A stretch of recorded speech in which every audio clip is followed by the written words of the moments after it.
میں نے بیٹا جنم دیا۔ میں سرکاری ہسپتال کے بستر پر لوارث پڑی تھی کیونکہ یہ بچہ ناجائز تھا۔ میں خود نہیں جانتی تھی یہ بچہ کس کا تھا، پر میرے گھر والوں نے مجھے نکال دیا تھا۔ میں بچے کو لے کر دارالامان میں رہنے لگی۔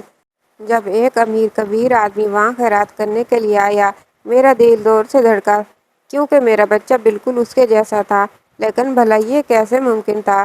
میں تو اسے جانتی بھی نہ تھی۔ جب اس نے مجھے دیکھا اور بولا، تم ہی وہ لڑکی ہو جو میری مجرم ہو، میں یہ سنتے ہی ڈر گئی۔ وہ مجھے زبردستی اپنے ساتھ کمرے میں لے گیا۔ میں رونے لگی جب اس نے مجھے لگا تھا میری زندگی میں سب کچھ ٹھیک ہو جائے گا، مگر میری آزمائشیں ابھی ختم نہیں ہوئی تھی۔ ایک دن اس دارالامان میں ایک امیر کبیر آدمی خیرات کرنے آیا تو اس کی نظریں مجھ پر ٹک سی گئی تھی۔ میں بھی اس کو دیکھ کر حیران رہ گئی تھی کیونکہ اس کی شکل میرے بچے سے ملتی تھی۔ میں تو یہ بھی نہیں جانتی تھی کہ میرے بچے کا باپ کون تھا۔ میرا بیٹا ناجائز تھا، مگر اس شخص کو دیکھ کر مجھے لگ رہا تھا جیسے میرا اس کے ساتھ تعلق رہ چکا تھا۔ تبھی وہ شخص مجھے اپنے ساتھ ایک کمرے میں لے گیا۔ میں اس کی موجودگی اپنے پاس محسوس کر کے ڈر گئی تھی کیونکہ زندگی پہلے ہی میرے ساتھ بہت کھیل کھیل چکی تھی اور مجھ میں کسی نئے امتحان سے گزرنے کی ہمت نہیں رہی تھی۔ مگر تبھی وہ کہنے لگا، میرا نام مقدس ہے، میرا تعلق پاکستان کے شہر سیالکوٹ سے ہے، جہاں میں اپنی بڑی بہن اور اماں ابا کے ساتھ رہتی تھی۔ میں ایک متوسط گھرانے میں پیدا ہوئی تھی جہاں 2 وقت کی روٹی کمانے کے لیے گھر کے ہر فرد کو محنت کرنا پڑتی تھی۔ میری بہن مروہ مجھ سے 4 سال بڑی تھی اور اماں کے ساتھ محلے میں سلائی کا کام کرتی تھی۔ ابا ایک چھوٹے سے کارخانے میں محنت مزدوری کر کے کچھ پیسے کما لیتے تھے جس سے ہمارا گزارا مشکل ہو جاتا تھا۔ اس کارخانے میں ابا چمڑے کے بیگ سیتے تھے۔ اماں نے ابا سے کبھی برے حالات کا شکوہ نہیں کیا تھا اور ہمیشہ بس یہی کہتی تھی کہ غریب وہ نہیں ہوتا جس کے پاس پیسہ نہ ہو، بلکہ غریب تو وہ ہوتا ہے جو حالات کے سامنے ہار مان جائے۔ ہماری زندگی سادہ مگر باعزت تھی۔ میں گورنمنٹ اسکول میں پڑھتی تھی اور پڑھائی میں اچھی بھی تھی۔ اونچے اونچے خواب دیکھنا میرا شوق تھا۔ میرے بہت سے خواب تھے کہ میں ایک ٹیچر بنوں گی اور اپنے گھر کو بہتر بناؤں گی۔ میں اتنا کما سکوں کہ ابا کو کارخانے سے چھٹکارا دلوا سکوں گی اور مروہ کے ہاتھ بھی خود پیلے کروں گی۔ مگر میں یہ نہیں جانتی تھی خواب جب آنکھوں سے نکل کر حقیقت کی زمین پر اترتے ہیں تو اکثر زخمی ہو جاتے ہیں۔ ہم دونوں بہنیں بے انتہا خوبصورت تھیں مگر مروہ میری نسبت سادہ مزاج اور خاموش طبع تھی۔ وہ ہمیشہ حالات کے ساتھ سمجھوتہ کرنے والی اور ایک سادہ سوچ رکھنے والی عام لڑکی تھی، مگر میرے خواب بہت اونچے تھے۔ مروہ کو جو بھی ملتا تھا وہ اسی میں خوش ہو جاتی تھی، مگر میں ہمیشہ بہتر اور زیادہ لینے کے حق میں تھی۔ ہم جس چھوٹے سے گھر میں رہتے تھے، کبھی کبھی میرا دل چاہتا تھا کہ میں اپنے اس چھوٹے اور عام سے گھر سے نکل کر ایک بہت بڑے گھر میں رہنے لگوں کیونکہ مجھے غریب ہونا بالکل بھی اچھا نہیں لگتا تھا۔ میں چاہتی تھی کہ میں بہت جلد اتنے پیسے کمانے کے قابل ہو جاؤں کہ مجھے دوبارہ کبھی اس چھوٹے سے گھر کو دیکھنا بھی نہ پڑے۔ اس لیے میں خوب دل لگا کر محنت کر رہی تھی، مگر مجھ میں صبر بالکل بھی نہیں تھا۔ میں جلد ہی امیر ہو جانا چاہتی تھی۔ اس وقت مروہ میٹرک کر رہی تھی جب اماں ابا کو یہ فکر ستانے لگی تھی کہ مروہ اب جوان ہو گئی تھی اور اس کو اس کے گھر کا کر دینا چاہیے تھا کیونکہ ہماری برادری میں لڑکی کی کم عمری میں ہی شادی کر دی جاتی تھی۔ اس لیے اماں نے ایک تو رشتے والیوں کو مروہ کے لیے اچھا رشتہ ڈھونڈنے کے لیے بھی کہہ دیا تھا۔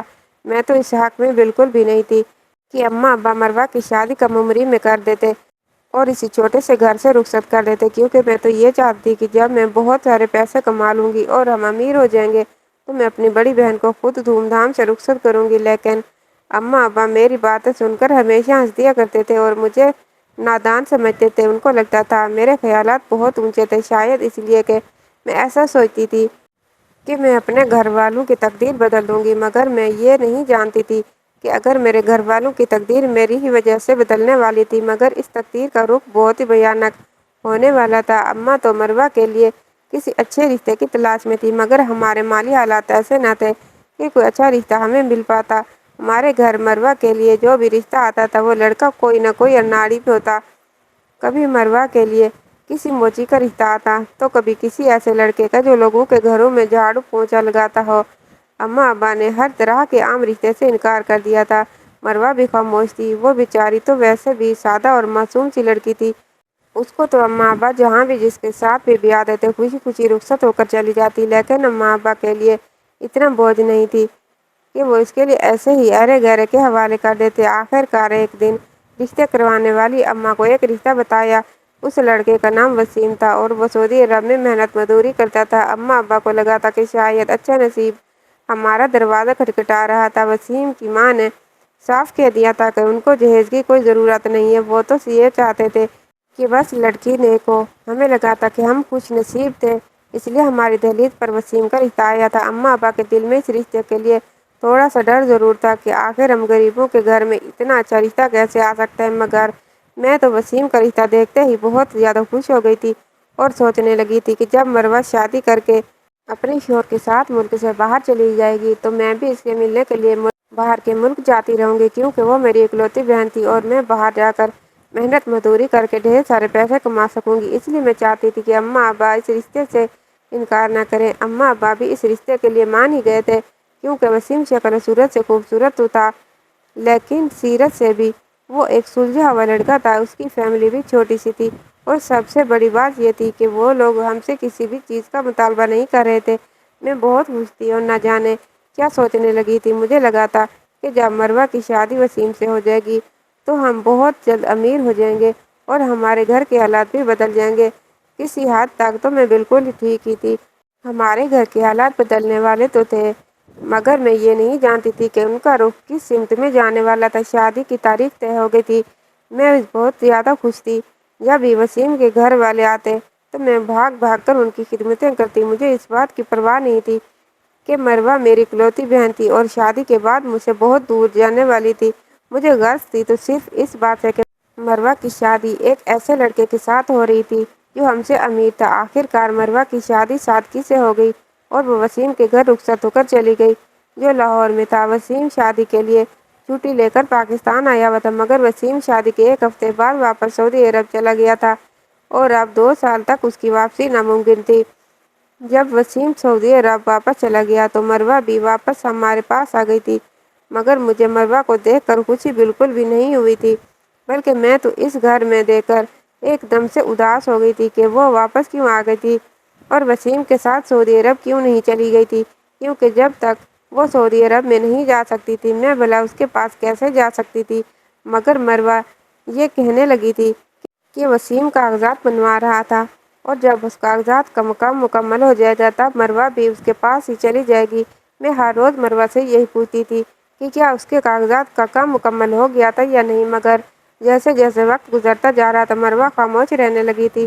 وہ تو نہ کوئی شکایت کرتی، نہ کوئی خواب دیکھتی تھی۔ خاموش تو وہ پہلے رہتی ہی تھی، مگر اب کی خاموشی ایک عجیب طرح کی تھی، کیونکہ وہ مجھ سے بھی بات نہیں کرتی تھی، بس اماں کے ساتھ کسی نہ کسی کام میں لگی رہتی تھی۔ وسیم کو خط لکھتی تھی، تصویریں بھیجتی تھی، جن کا جواب کبھی کبھار آتا تھا۔ مروہ کی شادی کو 6 ماہ ہو چکے تھے۔ وسیم کے جانے کے بعد مروہ کے چہرے پر ایک عجیب سی سنجیدگی چھا گئی تھی۔ وہ پہلے کی طرح نہ ہنستی تھی، نہ مجھ سے شوخیوں سے بات کرتی تھی۔ میں تو دن گن کر گزار رہی تھی کہ کب وسیم مروہ کو اپنے پاس بلائے اور مجھ میں ملک سے باہر جا کر سعودی عرب دیکھنے کا موقع مل سکے، تاکہ میں بھی اپنی قسمت بدل سکوں، کیونکہ مروہ کی قسمت تو بدل ہی چکی تھی۔ آخر کار میرا انتظار بھی ختم ہو گیا جب ایک دن مجھے یہ خبر ملی کہ وسیم نے کاغذات کا کام مکمل کروا لیا تھا اور اب مروہ بہت جلد سعودی عرب جانے والی تھی۔ میں تو یہ خبر سن کر بے تحاشا خوش تھی، مگر میں نے محسوس کیا تھا کہ مروہ یہ خبر سن کر مزید اداس ہو گئی تھی۔ جب میں نے اس سے اس کی اداسی کی وجہ پوچھی تو وہ مجھے کہنے لگی اماں اور ابا کے دور ہونے کا غم اسے اداس کر رہا تھا، مگر مجھے اس پر بے تحاشا غصہ آیا تھا کہ کب قسمت اس پر مہربان ہو رہی تھی تو وہ ناشکری کیوں کر رہی تھی۔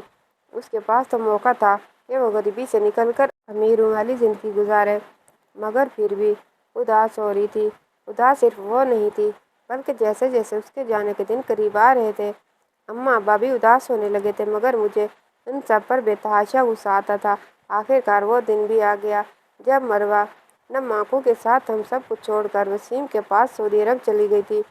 اس دن اماں ابا کی آنکھوں میں بھی آنسو تھے، مگر میرے چہرے پر مسکراہٹ تھی اور آنکھوں میں وہی خواب جو میں ہمیشہ دیکھتی آئی تھی، امیر ہونے کے اور گھر کے حالات کو بدل کے رکھ دینے کے خواب۔ میں نے جاتے ہوئے مروہ کو یہ بھی کہا تھا کہ مجھے بھی اپنے پاس بلا لینا، کیونکہ مجھے بھی باہر کے امیروں والی زندگی دیکھنی ہے، مگر مروہ مجھے کہنے لگی وہ تو مجھ سے اماں اور ابا سے دور بالکل بھی نہیں جانا چاہتی تھی، مگر میں ایسی خواہش کیوں کر رہی تھی؟ مجھے تو خوش ہونا چاہیے تھا کہ میں اماں ابا کے پاس تھی، مگر مجھے اس وقت اس بات کی کوئی پرواہ نہیں تھی۔ میں تو صرف اور صرف باہر کے ملک کا ہی پیسہ کمانا چاہتی تھی، تاکہ امیر ہو سکوں اور غریبوں والی زندگی سے نکل کر ایک بڑے سے گھر میں اپنی زندگی گزار سکوں۔ جیسے کہ میں ہمیشہ فلم اور ڈراموں میں دیکھتی آئی تھی۔ اس وقت ہمارے گھر میں کسی کے پاس موبائل نہیں تھا، بلکہ ہمارے محلے میں جو لوگ امیر تھے صرف ان کے پاس موبائل ہوتا تھا۔ ان میں سے ایک گھر عالیہ کا تھا، جو میرے اسکول کی دوست تھی اور وہ امیر تھی، اس لیے اس کے پاس اپنا موبائل فون تھا۔ میں ہر روز عالیہ کے گھر جاتی تھی اور اس کے فون سے مروہ سے بات کیا کرتی تھی اور اس سے ہمیشہ یہی بات کہتی تھی کہ وہ مجھے اپنے پاس بلا لے۔ میں مروہ سے کبھی یہ پوچھا ہی نہیں تھا کہ باہر کی زندگی کیسی تھی، کیا وہ باہر جا کر خوش بھی تھی یا نہیں، کیا اس کو ہماری یاد آتی بھی تھی یا نہیں، بلکہ میں تو ہمیشہ اس کو ایک ہی بات کہتی تھی کہ وہ جتنی جلدی ہو سکے مجھے بھی اپنے پاس بلا لے، کیونکہ میں غریبوں والی زندگی گزار کر تنگ آ چکی تھی اور اس کے پاس جانا چاہتی تھی۔ میری باتیں سن کر مروہ کے ساتھ عالیہ بھی بہت حیران رہتی تھی اور مجھے سمجھاتی تھی کہ باہر کی زندگی اتنی آسان نہیں تھی جتنا کہ تم سوچتی تھی، کیونکہ اس کے ابا بھی باہر کے ملک میں ہی نوکری کرتے تھے، مگر مجھے ایسا لگتا تھا جیسے باہر کی زندگی اس زندگی سے تو بہتر تھی جو کہ اس چھوٹے سے گھر میں گزارا کر رہی تھی۔ میں ہر روز مروہ سے ایک ہی بات کہتی کہ بس اسی طرح سے مجھے اپنے پاس بلا لے۔ میں اس کے پاس جا کر ہر طرح کے کام کرنے کے لیے تیار تھی جس سے میں ڈھیر سارے پیسے کما سکتی، مگر میں یہ نہیں جانتی تھی کہ مروہ کے ساتھ ہونے والی میری سب باتیں عالیہ کے علاوہ اس کا بھائی بھی سن رہا تھا اور ایک شیطانی پلان بنا رہا تھا جس سے نہ صرف میری بلکہ میرے گھر والوں کی بھی عزت خراب ہونے والی تھی۔ میں اس بات سے بالکل انجان تھی کہ عالیہ کا بھائی عاصم میرے بارے میں کیا سوچ رکھتا تھا۔ میں تو بس ہر روز عالیہ کے ساتھ بیٹھ کر مروہ سے اپنے دل کی باتیں کیا کرتی تھی اور عاصم میری باتیں سن کر میرے ہی خلاف ایک چال بننے میں لگا ہوا تھا۔ جب مروہ کو سعودی عرب گئے 5 مہینے گزر گئے تو مروہ نے خوشخبری سنائی کہ وہ ماں بننے والی ہے اور میں خالہ یہ خبر سن کر میں خوش تو ہوئی تھی، مگر میری سب سے بڑی خوشی صرف اسی میں تھی کہ میں باہر کے ملک میں جاؤں اور عیش و عشرت والی زندگی گزاروں جس کے خواب میں بچپن سے ہی دیکھتی آ رہی تھی۔ اور عالیہ کا طرز زندگی دیکھ کر وہ دن بدن پروان چڑھ رہے تھے۔ مروہ کے ماں بننے کے بارے میں عاصم کو بھی معلوم ہو گیا تھا اور تب اس کے ہاتھ یہ وجہ لگ گئی تھی جب وہ مجھے استعمال کر سکتا تھا۔ مروہ کے ماں بننے کی خوشخبری نے تو جیسے ہی پورے گھر میں خوشی کی لہر دوڑا دی تھی۔ اماں تو سجدے میں گر گئی تھی، ابا کی آنکھوں میں بھی نمی تھی اور میں خوشی سے پھولے نہیں سما رہی تھی، مگر میری خوشی کی وجہ مروہ کا ماں بننا نہیں تھا۔ میری خوشی تو کچھ اور ہی تھی۔ مجھے لگا تھا کہ اب میرا مروہ کے پاس جانا آسان ہو جائے گا۔ میں اتنی سی بے صبر تھی کہ میرے کان صرف میری ہی مرضی کی بات سننا چاہتے تھے اور مروہ کی یا کسی اور کی کسی بات کی مجھے کوئی پرواہ نہیں تھی۔ مروہ کی تھکن، اس کے دکھ، اس کی غربت کی کمی اور اس کی تنہائی مجھے دکھائی نہیں دیتی تھی۔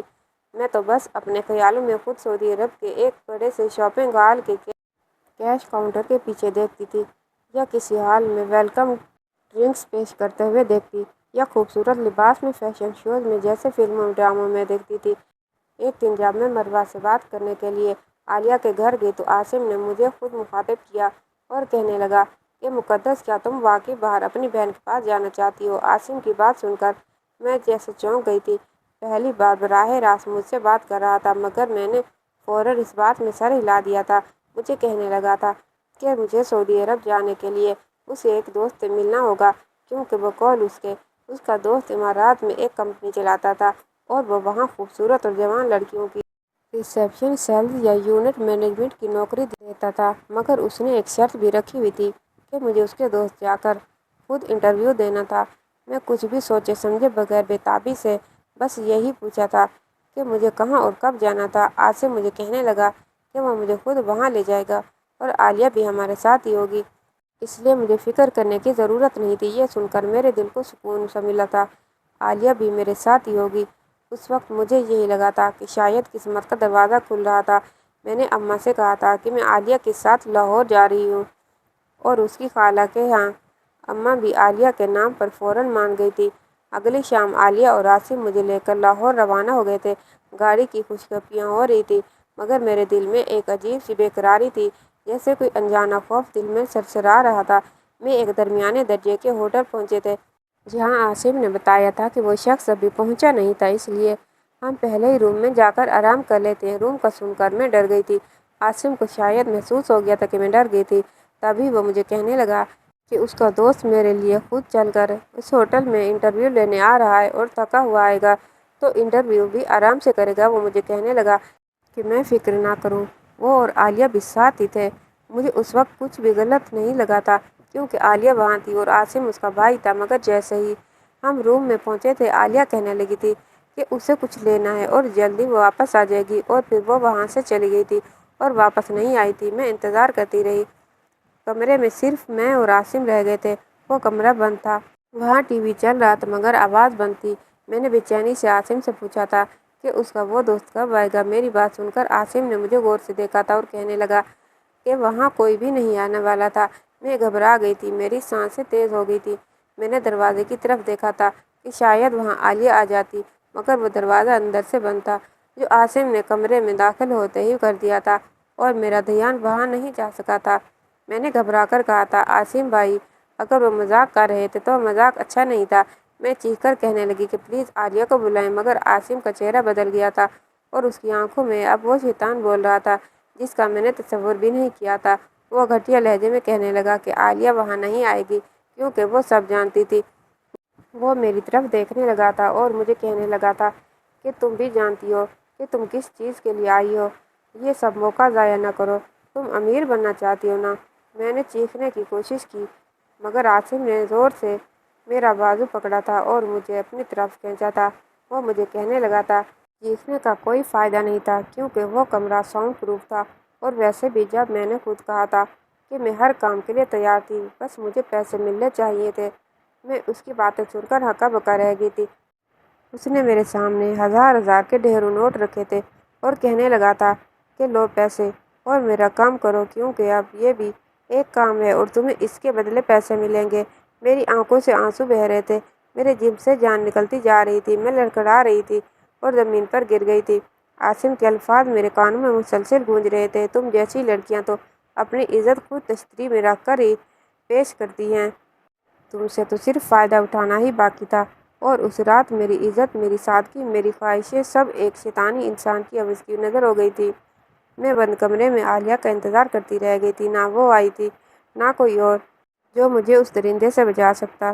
وہ درندہ مجھے بے آبرو کر کے میرے منہ پر پیسے مار کر جا چکا تھا، اور رات مجھے شدت سے خود پر اس گھٹیا پیسے کمانے کے خوابوں پر غصہ آیا تھا۔ اگلی صبح میں اپنے کپڑوں کو درست کرتی اپنی ٹوٹی ہوئی انا کے ساتھ اس ہوٹل کے کمرے کے دروازے سے باہر نکل آئی تھی اور سیدھی بس اسٹینڈ کی طرف چل پڑی تھی۔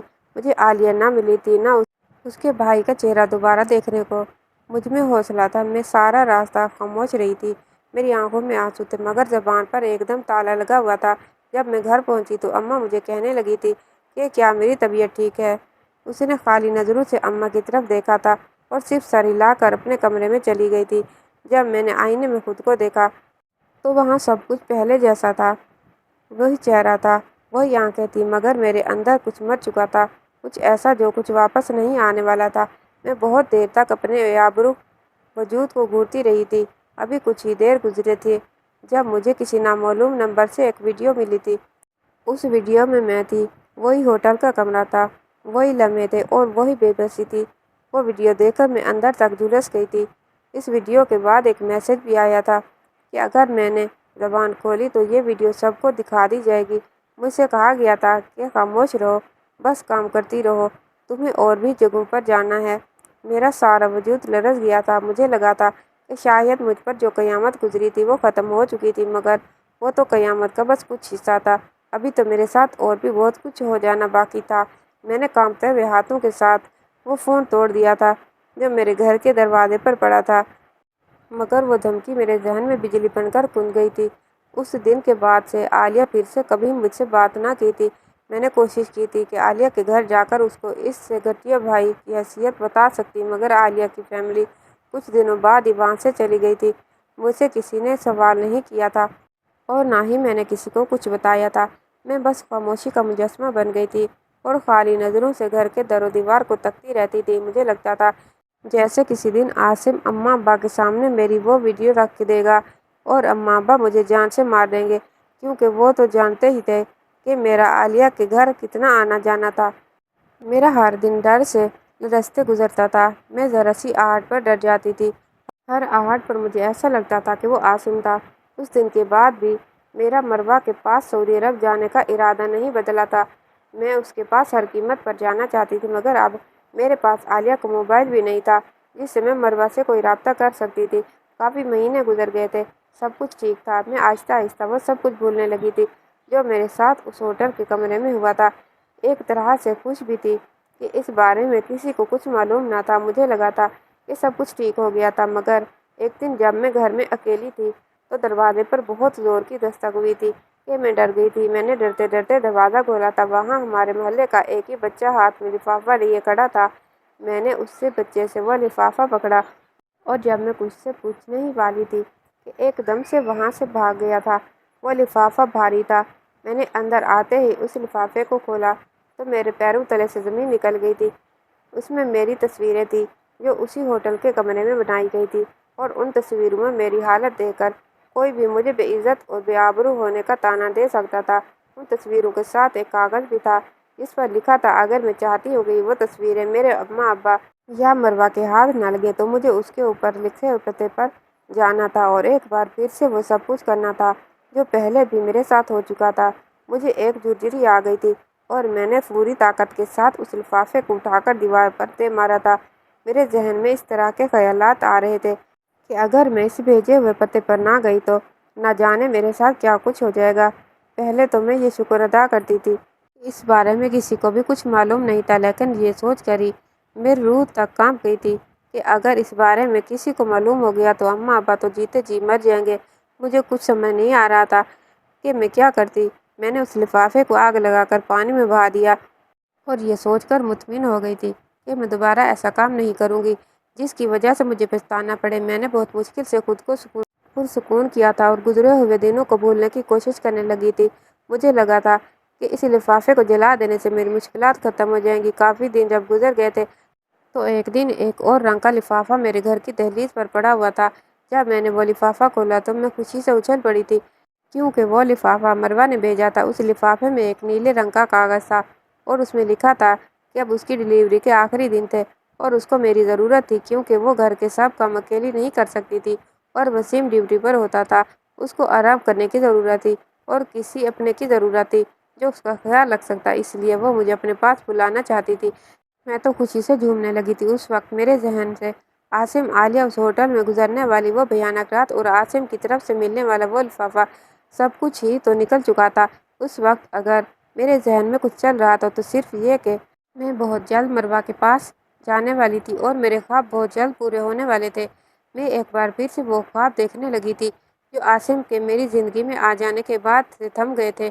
جب میں نے اماں ابا کو اس بارے میں بتایا تو اماں بھی بے تحاشا خوش ہو گئی تھی اور میرے مروا کے پاس جانے پر ان کو بھی کوئی اعتراض نہیں تھا، بلکہ اماں ابا تو مجھے خوشی خوشی مروا کے پاس بھیجنے کے لیے تیار ہو گئے تھے۔ میں نے بہت خوشی خوشی اپنا سارا سامان تیار کرنا شروع کر دیا تھا اور اونچے اونچے خواب ایک بار پھر سے میری آنکھوں میں لوٹ آئے تھے۔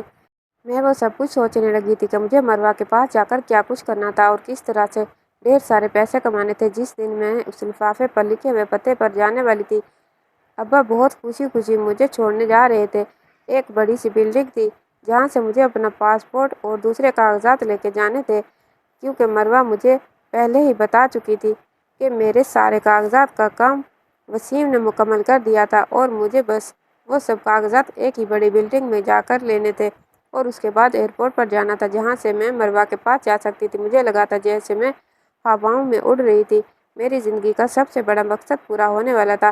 سب کچھ بالکل ٹھیک ہو رہا تھا۔ اس بڑی بلڈنگ میں ابا کے ساتھ گئی تھی اور ایک ساؤنڈ بانڈ والے آدمی سے ملنے کے بعد مجھے میرے سارے کاغذات مل گئے تھے۔ چند ہی دنوں کے بعد میری فلائٹ تھی اور مجھے لاہور سے سعودی عرب جانا تھا۔ اماں ابا مجھے مروا کے پاس بھیجنے سے خوش تو تھے مگر ان کی آنکھوں میں بھی ایک نمی تیر رہی تھی کیونکہ ایک بیٹی تو پہلے ہی ان سے دور جا چکی تھی اور میں بھی شاید ان کے ہاتھوں سے نکلنے والی تھی۔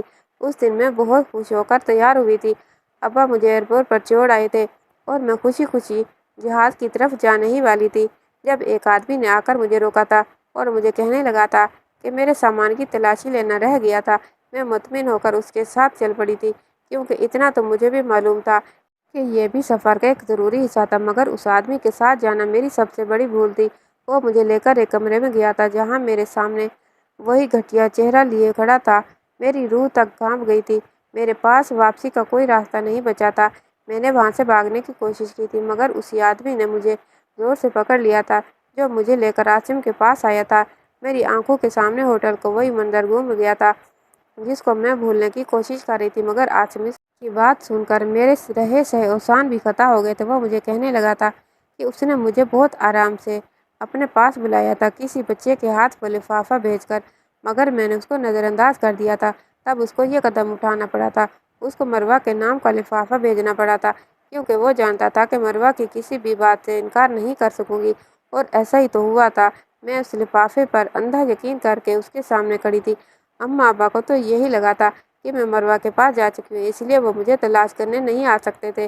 اس دن کے بعد سے ہر دن مجھ پر ایک نئی قیامت ڈھائی جاتی تھی۔ مجھے ایک تاریک کمرے میں بند کر دیا جاتا تھا، اور نہ جانے کون کون آ کر مجھے اب اس کا نشانہ بناتا تھا، اور عاصم بھی ان میں ہی ایک تھا۔ میں ہر روز درد سے تکلیف سے چیختی چلاتی رہتی تھی، مگر جیسے جیسے وقت گزرتا گیا مجھے یہ یقین ہوتا چلا گیا تھا کہ اس تاریک کمرے میں میری مدد کے لیے کوئی بھی نہیں آنے والا تھا، مجھے کوئی بھی نہیں پہچاننے والا تھا۔ میری قسمت میں یوں ہی اذیت لکھ دی گئی تھی، مجھے اس اذیت سے کوئی بھی نہیں روک سکتا تھا۔ میں ہر روز اپنے مرنے کی دعا کرتی تھی، مگر قسمت میرے لیے ہر قدم پر ایک نیا امتحان تیار رکھتی تھی۔ مجھے نہ جانے کون کون سی دوائیں دے کر بے ہوش کر دیا جاتا تھا۔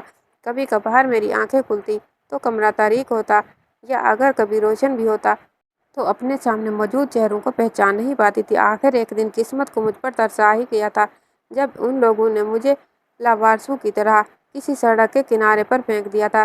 شاید ان کا دل مجھ سے بھر گیا تھا، یا میں ان کے کسی کام کی نہیں رہی تھی۔ جب مجھے ہوش آیا تو میرے جسم میں جان نہیں تھی۔ مجھے کچھ لوگوں نے پانی پلایا اور مجھ سے میرا نام اور پتہ پوچھنے لگے۔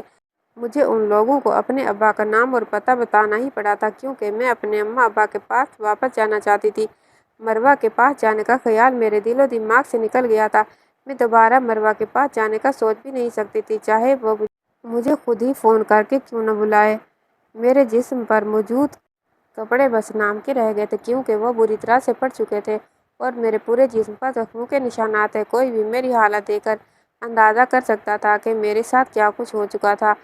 جب میں اماں ابا کے پاس پہنچی تو ان کی آنکھیں پھٹی کی پھٹی رہ گئی تھی۔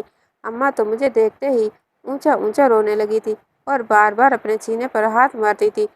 ابا تو ایک لفظ بھی نہ بول سکے تھے، ان کو جیسے سانپ سونگھ گیا تھا۔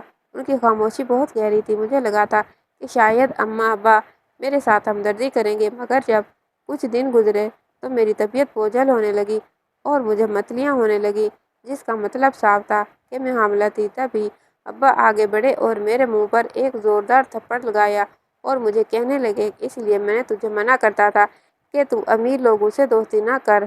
مجھے ابا کی بات کچھ سمجھ نہیں آئی تھی۔ تب ابا نے ایک لفافہ میرے منہ پر دے مارا تھا، جس میں میری عاصم کے ساتھ غیر اخلاقی تصاویر تھی، جن کو دیکھ کر میں نظریں چرا گئی تھی۔ ابا جانتے تھے کہ میرا عالیہ کے گھر آنا جانا تھا، اور وہ مجھے منع کرتے رہ جاتے تھے، مگر میں ضد کر کے اس کے گھر چلی جاتی تھی۔ ابا کو لگا تھا کہ میں عاصم کے ساتھ جان بوجھ کر منہ کالا کر کے آئی تھی۔ میں ان کو اپنی صفائیاں دیتی رہ گئی تھی، مگر کسی نے بھی میری بات کا یقین نہیں کیا تھا۔ میرے ساتھ کیا ہوا تھا؟ اوپر سے میرا بڑھتا ہوا پیٹ مجھے مزید رسوائی میں مبتلا کر رہا تھا۔ ابا نے مجھے دھکے دے کر اپنے گھر سے نکال دیا تھا، کیونکہ وہ نہیں چاہتے تھے کہ میری وجہ سے لوگ ان پر انگلیاں اٹھاتے۔ میں اپنا لاغر سا وجود لے کر در در پھرنے لگی تھی۔ کوئی بھی مجھے اپنے ساتھ رکھنے کے لیے تیار نہیں تھا۔ میں کبھی کسی سڑک کے کنارے پر سو جاتی، کبھی کسی پارک میں پڑے بینچ پر سو جاتی، جہاں پر میری جیسی ہی اور بھی بہت سی بھکارن عورتیں سو رہی تھیں۔ میں بھیک مانگ کر اپنا گزارا کر رہی تھی۔ امیر ہونے کے سب خواب ایک تلخ حقیقت کا روپ دھار چکے تھے۔ میرے بچے کھچے وجود کو نوچ رہے تھے۔ مجھے کچھ نہیں معلوم تھا کہ میرے اماں ابا کیسے تھے یا مروہ کیسی تھی۔ مجھے تو صرف اس بات پر شرمندگی تھی کہ میں نے عاصم کے بارے میں پہلے ہی اپنے ماں باپ کو کیوں نہیں بتایا تھا، مگر اب کچھ نہیں ہو سکتا تھا۔ جب میرے بچے کی پیدائش کا وقت آیا، نہ جانے مجھے کون عورتیں ایک سرکاری ہسپتال میں چھوڑ آئی تھی، جہاں پر میں نے ایک بیٹے کو جنم دیا تھا۔ میں نہیں جانتی تھی کہ اس بچے کا باپ کون تھا، مگر وہ بچہ بے حد معصوم تھا۔ اس کو دیکھ کر میں اپنے اوپر گزرنے والی ہر قیامت کو بھول چکی تھی۔ مجھے لگا تھا کہ مجھے جینے کا مقصد ایک نئی وجہ مل گئی ہے۔ میں ہر روز اس بچے کو اپنے سینے سے لگا کر خود میں جینے کی ایک نئی ہمت پیدا کرتی تھی۔ پہلے تو میں اکیلی تھی، اس لیے کسی سڑک کے کنارے سو جایا کرتی تھی، مگر اب میرے ساتھ ایک بچے کی زندگی بھی جڑی ہوئی تھی، جس کو میں اپنی طرح سڑک پر نہیں چھوڑ سکتی تھی۔ تب ہی میں نے ایک دارالعلوم میں پناہ لی تھی۔ میں اس دارالعلوم میں محنت کرتی تھی۔ میں وہاں پر ہر وہ کام کرتی تھی جو میں نے اپنے گھر میں بھی کبھی نہیں کیا تھا۔ میں وہاں لوگوں کے گندے کپڑے دھوتی اور ان کے میلے کچیلے برتن صاف کرتی اور ان کے کمرے کی گندگی اٹھاتی، صرف اور صرف اپنے چھوٹے طلال کے لیے۔ میری دنیا طلال سے شروع ہو کر اسی پر ختم ہو جاتی تھی اور میں اس کے لیے ہر کام کرنے کے لیے تیار تھی، چاہے اس کے لیے مجھے لوگوں کے جوتے ہی کیوں نہ صاف کرنے پڑیں۔ جیسے جیسے طلال بڑا ہو رہا تھا اس کی خوبصورتی میں بھی اضافہ ہو رہا تھا۔ خوبصورت تو میں بھی تھی، مگر مجھے یقین ہو گیا کہ اس کا باپ جو بھی تھا وہ ایک وجیہہ شخصیت کا مالک تھا۔ تبھی طلال بھی عجیب کشش تھی جو مجھے اپنی طرف کھینچتی تھی۔ مجھے لگا تھا کہ میری زندگی میں جتنی بھی آزمائشیں تھیں وہ سب ختم ہو چکی تھیں، مگر ایک دن جب ایک امیر آدمی دارالعمان میں خیرات کرنے آیا تھا تو میری نظر اس پر جم گئی تھی، کیونکہ طلال کے چہرے میں اس کی شباہت تھی۔ وہ آدمی بھی طلال اور مجھے دیکھ کر ٹھٹک گیا تھا اور میرے قریب آ کر کہنے لگا، کیا میں اس کو جانتی تھی؟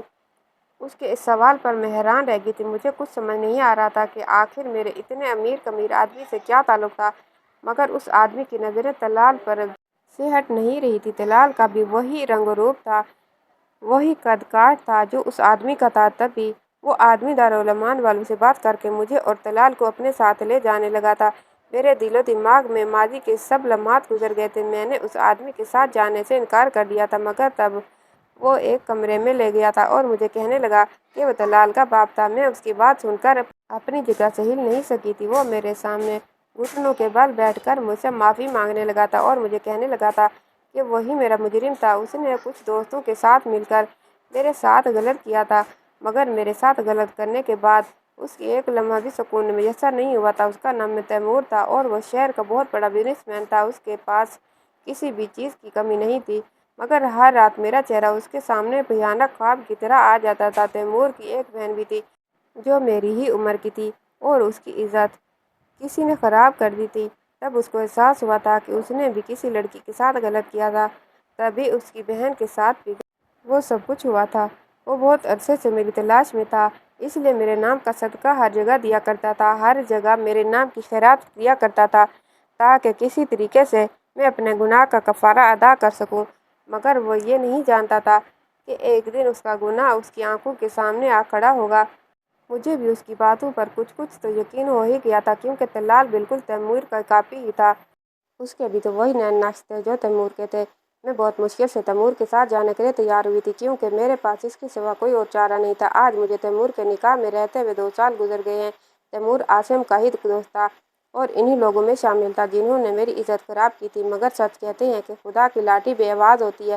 اس نے جو کچھ میرے ساتھ کیا تھا وہی اس کی بہن کے ساتھ بھی ہوا تھا اور وہ زندہ نہیں رہی تھی۔ تب اس کو اپنے گناہ کا احساس ہوا تھا اور اس نے مجھ سے معافی مانگنے کے ساتھ ساتھ عاصم کو سزا بھی دلوائی تھی۔ آج عاصم اپنی باقی زندگی جیل میں گزار رہا ہے۔ اب تک میری عالیہ کے ساتھ کوئی ملاقات نہیں ہوئی۔ اب میں عالیہ کی تلاش میں ہوں تاکہ اس سے پوچھ سکوں کہ اس نے میرے ساتھ اتنا بڑا دھوکہ کیوں کیا۔ مروہ کے ہاں بھی بیٹی پیدا ہوئی تھی، مگر میرے گھر والے دوبارہ میری شکل نہیں دیکھنا چاہتے تھے، کیونکہ ان کو لگتا تھا کہ میرے ساتھ جو کچھ بھی ہوا ہے اس شعبے میں